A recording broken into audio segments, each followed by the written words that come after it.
Olá, pessoal, sejam muito bem-vindos a mais um episódio do Pandora News, que é o seu espaço para acompanhar as atualizações dos casos criminais mais impactantes e também as histórias que continuam a chocar o mundo. E no episódio de hoje eu vou trazer para vocês uma nova e intrigante atualização sobre o caso dos irmãos Menendez, um dos julgamentos mais conhecidos da história dos Estados Unidos.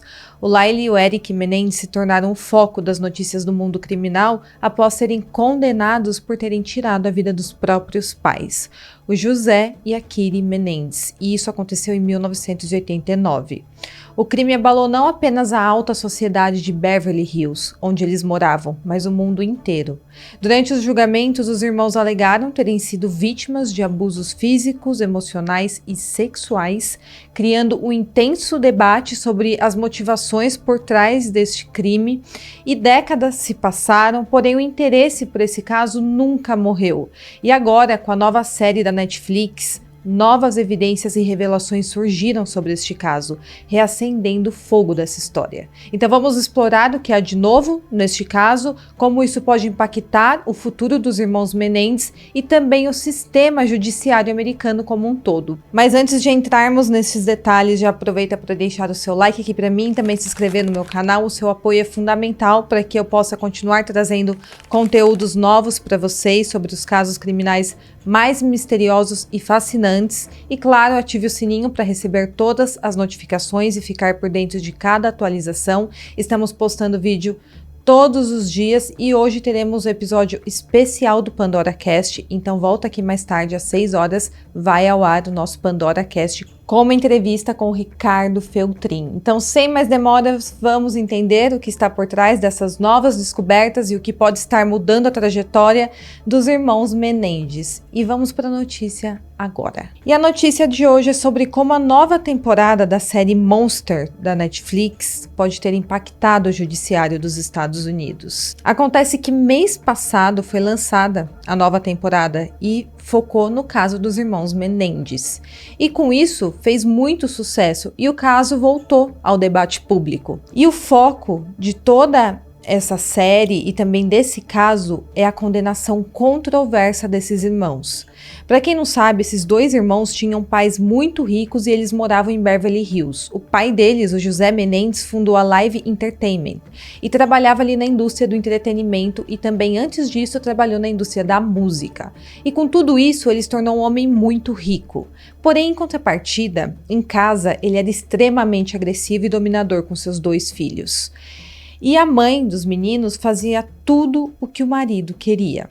Em 20 de agosto de 1989, os irmãos pegaram espingardas calibre 12, que tinham comprado e guardado, e tiraram a vida dos seus pais, enquanto eles estavam ali assistindo televisão na sala da mansão deles. Na época, o caso tomou conta das principais manchetes do país, e foi concluído na época que os irmãos Menendez haviam cometido o crime apenas por ganância, pelo fato do pai não dar acesso livre ao dinheiro da família. Porém, durante o julgamento, eles alegaram que, na verdade, sofriam abusos sexuais desde a infância, vindas do pai deles. Inclusive, 2 primos corroboraram com toda essa história durante o julgamento. Foram necessários 2 julgamentos, porque no primeiro o júri não conseguiu entrar em um consenso se eles eram culpados ou então se agiram em legítima defesa, e com isso o júri teve que ser cancelado. Já no segundo, ambos receberam pena de prisão perpétua por esse crime, mesmo a defesa tentando alegar mais uma vez legítima defesa. Foi alegado que os abusos ainda aconteciam na época do crime, e a única forma de se ver livre desse ciclo de violência que os irmãos viviam era tirando a vida dos pais. Então seria uma espécie de crime para conseguir se proteger ali da violência do pai e da conivência da mãe. Durante o julgamento, o juiz não permitiu que fossem apresentadas algumas das evidências relacionadas às alegações de abuso, e os promotores argumentaram que os irmãos, que tinham 21 e 18 anos na época do crime, estavam mentindo sobre os abusos. E com isso, todos sabem, eles acabaram condenados à prisão perpétua sem possibilidade de liberdade condicional. Hoje faz mais de 3 décadas que eles estão presos, porém recentemente o promotor público do condado de Los Angeles, o George Gascon, disse que havia uma obrigação moral e ética de revisar as novas evidências apresentadas ano passado pela defesa dos irmãos. E essas evidências corroboram com as alegações que eles foram abusados pelo pai e que agiram em legítima defesa nesse crime. Então o caso hoje está sendo revisado pelo gabinete do promotor e foi citado 2 novos fatores que os promotores estão analisando ao reconsiderar as condenações. O promotor George disse em uma entrevista coletiva que pode haver potencial para uma nova sentença ou possivelmente até mesmo um novo julgamento. Conforme eu falei, ao longo dos anos, o Lyle e o Eric Menendez apelaram suas condenações, porém eles não tiveram sucesso em nenhuma dessas apelações. Mas então, agora, ano passado, novas evidências começaram a surgir. E a primeira evidência é uma carta. Uma das irmãs do José Menendez encontrou essa carta no depósito da casa. O advogado de defesa dos irmãos, o Cliff Gardner, disse que a carta foi escrita por Eric Menendez para o seu primo, para o Andy Cannon. E essa carta teria sido escrita em dezembro de 1988, cerca de 8 meses antes do crime. Não tem data escrita ali na carta, mas ali fala sobre uma festa de Natal. E a última festa de Natal que eles deram ali na casa dos Menendez foi em 88. E em um dos pontos da carta está escrito o seguinte, abre aspas, eu tenho tentado evitar o papai, isso ainda está acontecendo, Andy, mas está pior para mim agora. Toda noite eu fico acordado pensando que ele pode entrar, eu tenho medo, ele é louco. Ele me avisou uma centena de vezes sobre contar a alguém, especialmente a Lyle, fecha aspas. Essa carta não foi apresentada no julgamento, na época do julgamento lá em 1993, e além disso, o Andy Cannon, o primo dos irmãos Menendez, testemunhou em ambos os julgamentos. Ele disse que o Eric, aos 13 anos, realmente confidenciou a ele que o José o estava tocando. Porém, na época, os promotores sugeriram que o Andy, na verdade, estava mentindo. O Andy já faleceu, infelizmente, e essa carta que surgiu agora pode provar que, na verdade, o Andy não estava mentindo.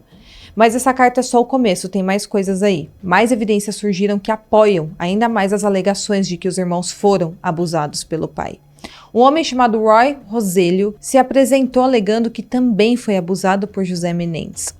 O Roy era membro da boy band Menudo, que fez sucesso no final ali dos anos 70 e meados dos anos 80. Essa banda Menudo se originou em Porto Rico e é mais conhecida por produzir grandes nomes como, por exemplo, Ricky Martin. A ideia por trás dessa banda era mantê-la sempre com artistas bem jovenzinhos e poucos dos artistas permaneceram no grupo além dos 16 anos.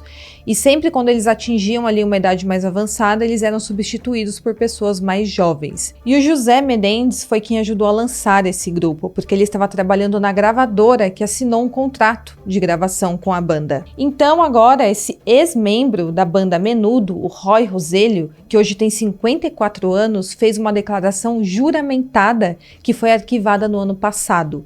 E nessa declaração ele alega que foi à casa do José Menendez no início dos anos 80.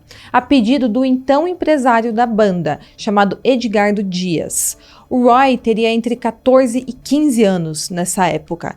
E ele diz que após chegar à casa do José, ele bebeu uma taça de vinho. E então ele sentiu que não tinha mais controle algum sobre o seu corpo. E que a partir disso, o José Menendez o levou para um quarto ali da casa e abusou dele. Ele falou que ficou com tanta dor depois disso, que foi uma dor terrível e durou uma semana por causa do ataque. Ele falou que ele quase não conseguia se mover. E essa não teria sido a única vez que ele sofreu isso. Ele alega que o José fez a mesma coisa com ele em outras 2 ocasiões. Teria acontecido também logo antes e logo depois de uma apresentação da banda em Nova York. O Lyle Menendez diz que realmente se lembra dos membros da banda Menudo indo à casa da família quando eles moravam em New Jersey antes de se mudarem para Beverly Hills. E com essa banda em especial, o José tinha um envolvimento muito mais íntimo do que com as outras. Ele normalmente não tinha muito envolvimento com os grupos ali fora das negociações. Então ele apenas assinava o contrato e o grupo seguia fazendo turnê. Mas com a banda Menudo em especial, e também com o empresário da banda, com Edgardo Dias, o José era extremamente próximo. Ele viajava junto, ia aos shows deles, ficava no mesmo hotel em que eles ficavam. E logo também começou a rolar boatos de um escândalo de abusos que aconteciam com o grupo. O Roselho, junto com outros ex-membros da banda Menudo, há muito tempo acusam o Edgardo Dias, o antigo empresário da banda, também de abuso. O Edgardo sempre negou essas alegações e nenhuma acusação ainda foi feita contra ele, mas isso também é algo que está hoje sob investigação. Mas agora, o que essa nova evidência significa em termos do caso do Laile e do Eric Menendez? E é o seguinte, a posição do Estado era que o abuso nunca aconteceu e que o José Menendez não era o tipo de pessoa que faria algo assim com um menino. E essas novas evidências enfraquecem esses dois argumentos da promotoria. O advogado de defesa dos irmãos, o Cliff Gardner, entrou com uma petição de habeas corpus pedindo que as condenações dos seus clientes sejam anuladas. E isso aconteceu ano passado, e ele diz que este é um caso de homicídio culposo pelo fato dos meninos terem sido abusados a vida inteira. Ele diz que se eles tivessem sido condenados por homicídio culposo, teriam recebido uma sentença muito mais curta e já estariam soltos há muito tempo. Conforme eu falei, esse pedido foi feito em 2023 e os promotores agora aceitaram revisar essas novas evidências, enquanto reconsideram as condenações. E isso pode ter uma atualização em 26 de novembro, que é quando o gabinete do promotor vai emitir uma resposta informal ao pedido de habeas corpus. Bom, pessoal, então essa é a notícia de hoje e assim encerramos mais um episódio do Pandora News, trazendo para vocês as últimas atualizações sobre o polêmico caso dos irmãos Menendez. Eu já contei esse caso inteiro aqui no meu canal, mas como já faz muito tempo, eu preparei um novo vídeo aqui para vocês que vai ao ar na quinta-feira e esse é, sem dúvida, um dos casos mais complexos e controversos da justiça americana. E com essas novas revelações, o destino dos irmãos Menendez pode tomar rumos inesperados, e tem muita gente torcendo a favor deles. Se você gostou desse conteúdo e quer continuar acompanhando os desdobramentos desse e também de outros casos criminais que continuam a impactar o mundo, não se esqueça de deixar o seu like, compartilhar esse vídeo e se inscrever no meu canal. Isso ajuda muito aqui o meu trabalho, ajuda o canal a crescer e claro que com isso eu vou continuar trazendo as histórias que vocês mais querem ver e ouvir aqui. Muito obrigado pela companhia de vocês até aqui e até o próximo Pandora News.